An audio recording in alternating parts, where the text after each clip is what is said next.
আর ইলিশ মাছ একে অপরের সঙ্গে সম্পৃক্ত।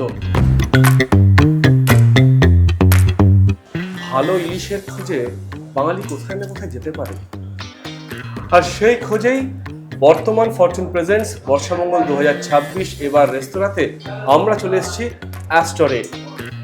আমাদের সঙ্গে আছেন অ্যাস্টরের এক্সিকিউটিভ শেফ হ্যালো, হাই আজাদজি। আজাদজি, আজকে আপনারা কি করছি ইলিশ নিয়ে? আমরা আজকে তৈরি করছি যেটা সবাইয়ের ফেভারিট, সবাই যেটা ভালোবাসে, সর্ষে কাঁচা লঙ্কা ইলিশ। অর্থাৎ বাঙালির রসনায় একটা বিশাল মাত্রা এনে দেয় যে রান্নাটা ইলিশের, সর্ষে কাঁচা লঙ্কা দিয়ে ইলিশ। আজকে সেই রান্না হবে এবং রান্নাটি হবে অবশ্যই ফরচুন কাচ্চিঘানি মাস্টার্ড অয়েল দিয়ে। তাহলে সর্ষে কাঁচা লঙ্কা ইলিশের রান্নাটা একবার শুরু করা যাক। তাহলে এই একটা মাছ দেওয়া হলো, ঠিক আছে। এবার এতে একটু নুন দিয়ে দিই, অল্প নুন পড়বে, অল্প লঙ্কার গুঁড়ো পড়বে, আর একটু হলুদ পড়বে, ঠিক আছে। এইটাকে আরেকটু ভালো করে মিশিয়ে নেওয়া হলো।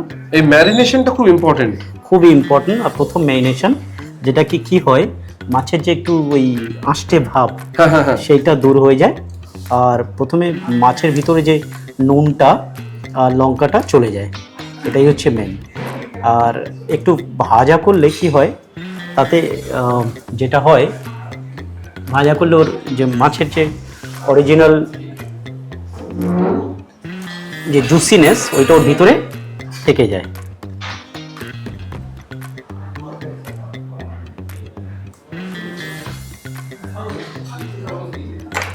ম্যারিনেশনের সময় আমরা ফরচুন কাচ্চিঘানি সর্ষের তেল দিয়ে ম্যারিনেটটা করছি। একটু তেল দিয়ে দিচ্ছি। ম্যারিনেশনটা মোটামুটি কতক্ষণ রাখার দরকার? এই 8 থেকে 10 মিনিট। 8 থেকে 10 মিনিট, খালি একটু ভেতরে চলে যাবে এইগুলো। শেফ, ইলিশ মাছের সঙ্গে সর্ষের তেল তো একটা বড় ব্যাপার একেবারে। সেখানে ফরচুন কাচ্চিঘানি সর্ষের তেল কতটা ইলিশের স্বাদকে আরো তো বাড়িয়ে তোলে? দেখুন, ফরচুন কাচ্চিঘানি তেল মানে বাঙালির ঘরের কথা, মানে প্রত্যেকটা বাঙালির কিচেনে আপনি যাবেন ফরচুন কাচ্চিঘানি তেল পাবেন। এইবার সেই হিসাবে ফরচুন কাচ্চিঘানি তেল মানে অনেক দিন থেকে লোক ইউজ করছে, তো সেটার এখনো কোনো মানে যখন রান্না করে তার কোনো বিকল্প এখনো পায়নি কেউ। এই রান্নাটা কি মিড ফ্লেমে হবে নাকি হালকা আছে? এটা একটু হালকা আছে হবে।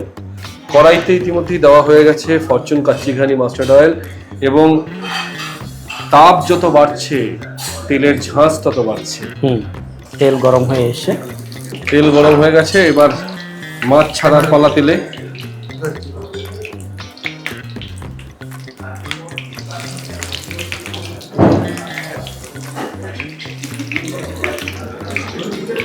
তেল গরম হয়ে গেছে, এবার তেলে মাছটাও ছাড়া হয়ে গেছে। 2-3 মিনিটের একটা শ্যালো ফ্রাই হবে, তারপরে তৈরি হবে সেই গ্রেভি। তেলে ইলিশ মাছ ছাড়ার পরে যে সুগন্ধ বেরোয়, সেটা এখান থেকে আপনাদের আমি হয়তো বোঝাতে পারছি না, কিন্তু এটার অনুভব আমি করতে পারছি।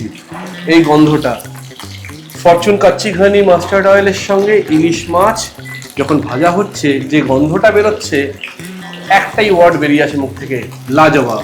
লাজবাব, ঠিকই বলেছেন। মাছটা হয়ে গেছে, আপনি দেখতে পারেন কি সুন্দর ফ্রাই হয়ে গেছে, আর সুন্দর নাইস কালার এসছে।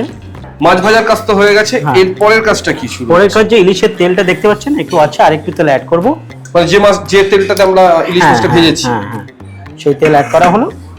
এবার একটু কালো জিরে, ঠিক আছে, একটু কালো জিরে, কাঁচা লঙ্কা, এটা না হলে হয় না, দেখতে পাচ্ছেন। আরও একটা লঙ্কা অ্যাড করতে পারে। এটা আমাদের গ্রেভি, যেটা আমি বলছিলাম, সর্ষে, দুটো সর্ষে দিয়ে গ্রেভিটা করা হয়। একটা হচ্ছে ব্রাউন সর্ষে, আর একটা হচ্ছে সাদা সর্ষে। এটা একটু মিলিয়ে নেওয়া হোক। দেখুন সুন্দর একটা,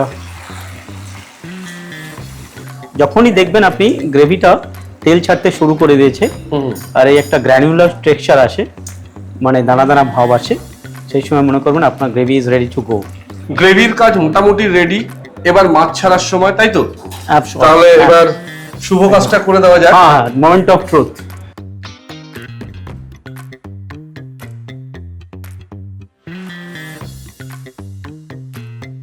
মোটামুটি কতক্ষণ ফুটবে? 5-7 মিনিট, কেননা আপনার গ্রেভি রেডি, মাছটাও তো একবার পাকানো আছে, খালি এবার শুধু গ্রেভিটা মাছের ভেতরে ঢোকা। বাস বাস, ভেতরে ঢোকানো বা মাছটা একটু পেকে যাবে, উল্টে পাল্টে নিয়ে মাছটা রান্না করে নেওয়া।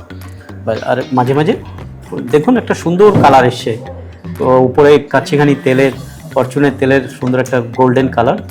আর সর্ষে গ্রেভিটাই ওর জন্য famous, because is as lot of golden hue to the main gravy. দেখুন একটা সুন্দর সোনালি রং এসছে গ্রেভিতে। গ্রেভিতেই এত তেজ, তাহলে গোটা মাছটা যখন রান্না হয়ে যাবে তখন কি হবে?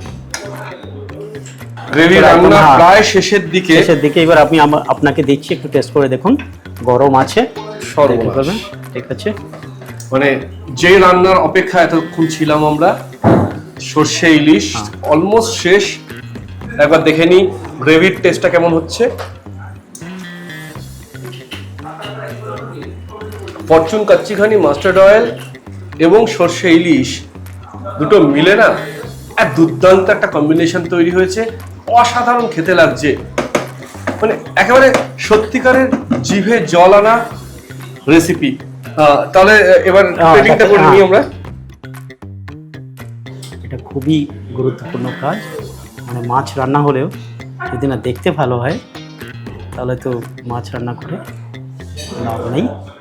একটু গ্রেভিটা দিয়ে দেওয়া হোক।